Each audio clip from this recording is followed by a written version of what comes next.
me and my family, we've agreed on things, we've disagreed on things, and this is over a magnitude of things. But ultimately, the individual is the one that bears the consequences of their actions. So there's a mixed view, and I can't hold any anger or resentment towards them because they're my family, and the difference of opinion is not worth the damage of the relationship. And I think that's one thing I've really identified in the past, especially 6 months. There's such a wedge between the two sides, and it's just ever growing because there's all these people that have found all this information, and they wanting to do the right thing and wanting to share the information, but it's not being delivered the right way, I guess. It's sort of being forced rather than a conversation. And then similarly on the other side, it's all, you're getting insults and, oh, you're just a conspiracy theorist, you're just a lunatic, you've got the far right, and everybody. Yeah, I get that too. Yeah, everybody's just so quick to put everybody in a box and make assumptions. And it's like, we make an assumption about one person based off one thing they've said, one thing they've done. Like, it's just baffling to me. Yeah. I mean, for me, like I said, I'm a private person, and I've shared things that I believe because I think everybody should stand in their truth, and everyone should say what they think. But I don't think forcing it, or I told you so, or we said this was going to happen 6 months ago. It's not creating an outcome. It's just creating a reaction.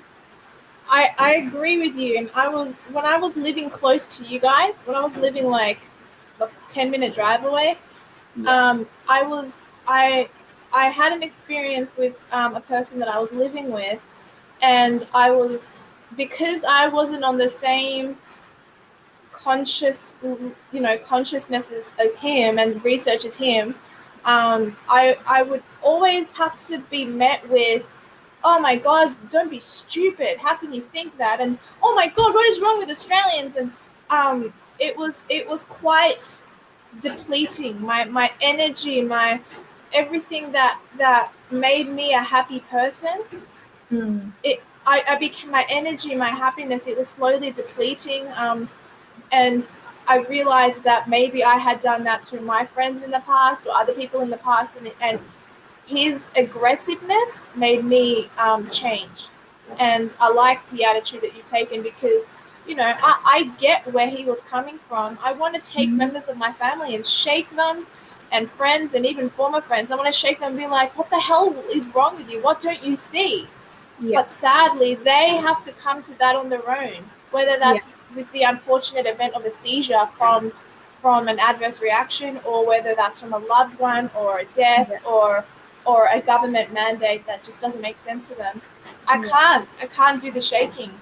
And ultimately, we're all coming from a place of love, and we're all coming from a place where we want to protect, and we want to fight to the dead people that we love and just save humanity. And I think we're just so far apart from how to get there. And you have one belief and you're pulled into a category. You have another belief, you're pulled into a category, and there's just, I don't know whether it's just me, but so everybody assumes I'm white, blonde hair. Say that again? Yes, I know. I wrote that in my post about you guys. Okay, guys, here's the big reveal. Sorry, keep going. She's not Aryan. Everybody assumes that I'm white. My father is Jamaican. And she's black, man. Yeah, man. Jamaica, yeah, we have a box. Sorry, I'll let you speak. Contrary, my mother's white, but contrary to my blonde hair and my green eyes, my half black is dark-skinned. My sisters are a lot darker, and throughout my entire life, And they're pretty from the photos. Whole families, good-looking kids. I'm biased, but my sisters are very beautiful women, inside and out. So Good. yeah, I've dealt with assumptions my entire life, so I guess that has also shaped my view of the world. Whereas And also, your name is Ebany. Yeah, it means a kind of that, like, hello. That's kind of a sick thing in itself, because my mom was That's like, a mean trick. Yeah. white, let's call her Ebony. Yeah. Okay. For those that don't know, Ebony means the colour black. And it's also the name of a wood, apparently. And it's a great song. Ebony and ivory, living in perfect harmony. Anyway. She's frozen.